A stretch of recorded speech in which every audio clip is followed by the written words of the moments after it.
நாம ஆராதிக்கும் பொழுது இவ்வளவு அபிஷேகம் கடந்து போய் நமக்கு ஃபாலோவர்ஸ் இவ்வளவு வராங்கன்னா அந்த தேவனுடைய ஸ்தானத்துல இருந்து அப்படியே தள்ளி விட்டு நம்ம அங்க போய் உட்கார்ந்துட்டானா இன்னும் எப்படி இருக்கும்ன்ற மேட்டிமை அவனுக்குள்ள வந்தது.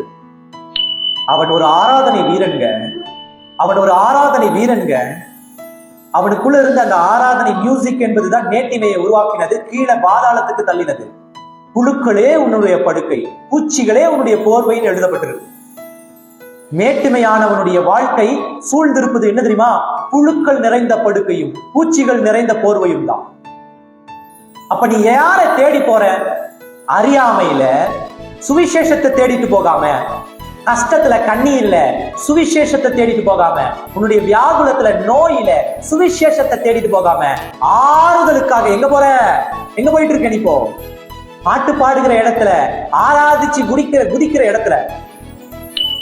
முற்காலத்துல சுவிசேஷம் பேசின ஊழியர்களுடைய பிள்ளைகள் இன்னைக்கு யாரா மாறி இருக்காங்க தெரியுமா? பாடகர்களாக மாறி இருக்காங்க.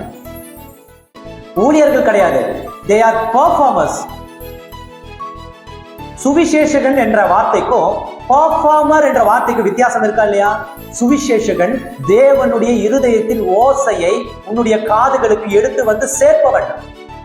பர்ஃபார்மர் தன்னுடைய பொருளாதாரத்தையும் தன்னுடைய வயிற்றையும் நிரப்ப தேவன் என்ற அந்த பெயரை தவறாக பயன்படுத்துபவன்.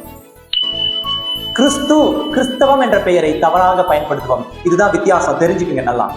சுவிசேஷகனுக்கும் பெர்ஃபார்மருக்கும் வித்தியாசம் இருக்கு. Performer can't be a disciple of God.